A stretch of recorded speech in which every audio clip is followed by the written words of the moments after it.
శ్రీగురుభ్యో నమ. శ్రీ మహాగణాధిపతే నమ. శ్రీ మహాసరస్వత్యై నమ. హరి ఓం శ్రీమాత్రే నమ. ప్రేక్షకులందరికీ ఆగస్టు మాస ఫలితాలు, శ్రావణ మాసము అట్లాగే భాద్రపద మాసము రెండు కూడా మనకు కలిపి ఉన్నది ఆగస్టు మాసంలో.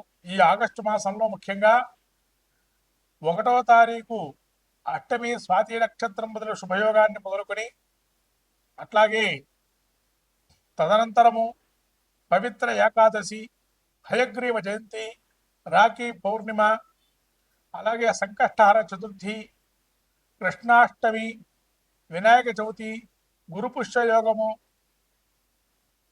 అలాగే ఋషి పంచమి, దూర్వాష్టమి వ్రతంతో ముగుస్తుంది.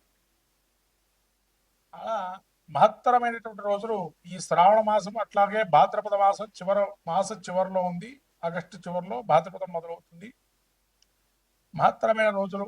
దీక్షాక్రమం వ్రతాధికారులు ఎక్కువగా మనము ఈ శ్రావణ మాసంలో మొదలు పెట్టుకుంటాము. కాబట్టి ఇక్కడి నుంచి మహాలక్ష్మి ఆరాధన అంటే ఆ యొక్క లక్ష్మీ అమ్మవారి అనుగ్రహం కలగాలి. వైశాఖ మాసం, జ్యేష్ఠ మాసంలో విష్ణుమూర్తి అనుగ్రహం, అట్లాగే లక్ష్మీదేవికి శ్రావణ మాసము, భాద్రపదంలో గణపతి, అట్లాగే ఆశ్వయుజంలో దుర్గా,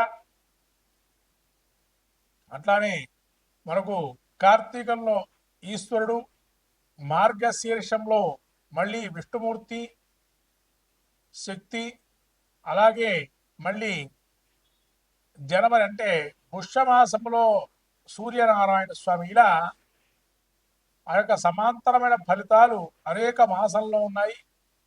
ముఖ్యంగా శ్రావణ మాసంలో ఏ విధంగా ఉండబోతుంది, ఈ యొక్క ఆగస్టు మాసంలో మాస ఫలితాల్లో మనం చూసినట్టయితే ద్వాదశ రాశుల వారు ఎటువంటి ఫలితాలు ఉంటాయి అనేది మనము చెప్పుకుందాము. ప్రధానంగా ఈ యొక్క మేషరాశి వారికి ఏ విధంగా ఉండబోతుందో ఈ యొక్క శ్రావణ భాద్రపద మాసాదుల్లో ఆగస్టు మాసంలో ఫలితాలు చెప్పుకుందాము. కన్యారాశి యొక్క పరిస్థితి చూసినట్టయితే ఉత్తరాక్షరం 2, 3, 4 పాదాలు, హస్తాక్షరం 4 పాదాలు, అట్లానే చిత్తాక్షరం 2 పాదాలు కన్యారాశి. కన్యారాశి గ్రహస్థితి చూసినట్టయితే జన్మస్థానంలో కుజుడు, జన్మరాశిలో కుజుడున్నాడు. షష్ఠ స్థానం అంటే 6వ రాశిలో రాహు, 7వ రాశిలో ఈ కన్య నుంచి 7వ రాశి అయినటువంటి మేనంలో శని వక్రగమనంలో ఉన్నారు. గురు శుక్రులు ఇద్దరు దశమ స్థానం 10వ స్థానంలో సంచారం చేస్తున్నారు కన్యారాశికి. అట్లానే ఏకాదశంలో రవి బుధుడు, తదుపరి రవి కేతు ద్వాదశ స్థానం సంచారం చేస్తున్నారు. ఇటువంటి గ్రహస్థితి చూసినట్టయితే ఈ విధంగా ఉండబోతుంది కన్యారాశి వారికి. అంటే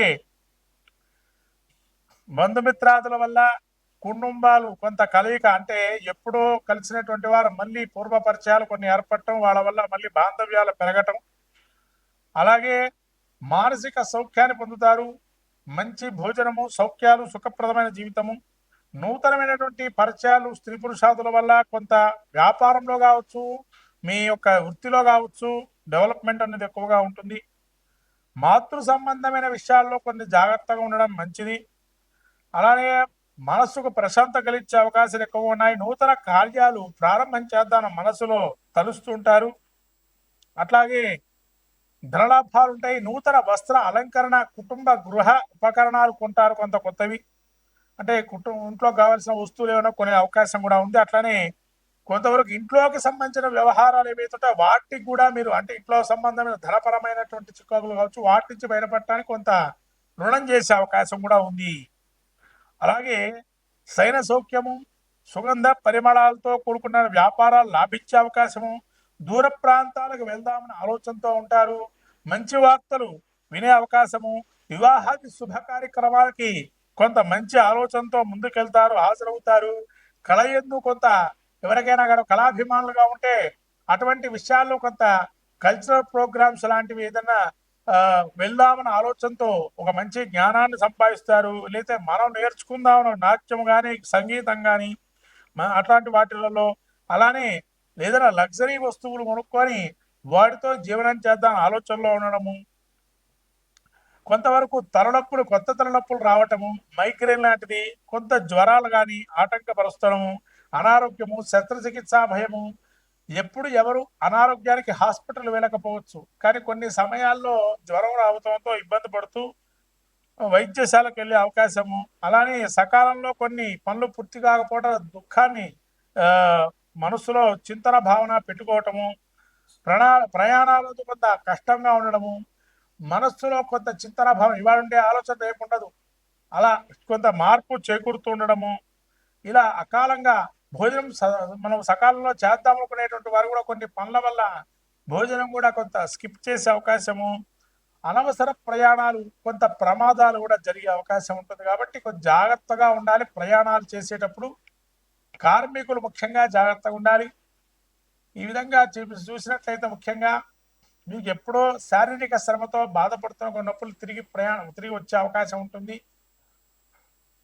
వృత్తిలో ఒత్తిడి ఉన్నా కూడా పైకి వస్తారు, వాటి నుంచి కష్టాల నుంచి పైకి వచ్చే అవకాశం ఉంటుంది. కొంత మీడియా రంగంలో పనిచేసే వారికి యోగప్రదంగా ఉంటుంది.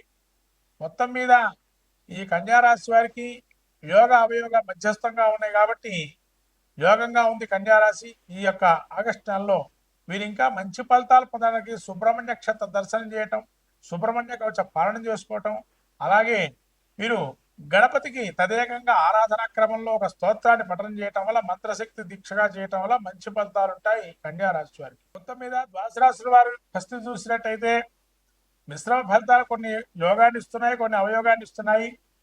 శ్రావణ మాసంలో ముఖ్యంగా మనకు వచ్చే హయగ్రీవ జయంతి అందరూ కూడా జరుపుకొని మన వేద విద్యలు కానీ విద్యా సంపదలను పెంచుకునే అవకాశాన్ని ఇవ్వండి.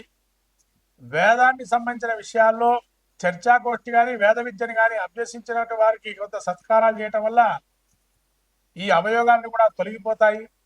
అలాగే రానున్న వినాయక చవితి రోజున చేయాల్సిన కార్యక్రమాలని చేసి గణపతి యొక్క అనుగ్రహం పొందితే సహజ కార్యాలని కూడా సాధిస్తాం. కాబట్టి మహాలక్ష్మి అనుగ్రహం కలగాలని చెప్పి లక్ష్మీ ధ్యానం కానీ మంత్రం కానీ అయితే వరలక్ష్మి అమ్మవారి ప్రీతిగా మనకు తామర పూసల మాల కానీ తామర పూలతో పూజ చేయటం కానీ ఇంట్లో శుభ్రత అనేది పెట్టుకోవటం వల్ల లక్ష్మీ అనుగ్రహం కలుగుతుంది. ఇది ప్రత్యేకంగా చెప్పాల్సిన విషయం. శ్రావణ మాసంలో శుభ్రతను పాటించండి, మహాలక్ష్మి అనుగ్రహాన్ని పొందండి. గణపతి గరిక పెట్టండి, గణపతి అనుగ్రహాన్ని పొందండి. శుభం పూజాత్. శ్రీమాత్రే నమః.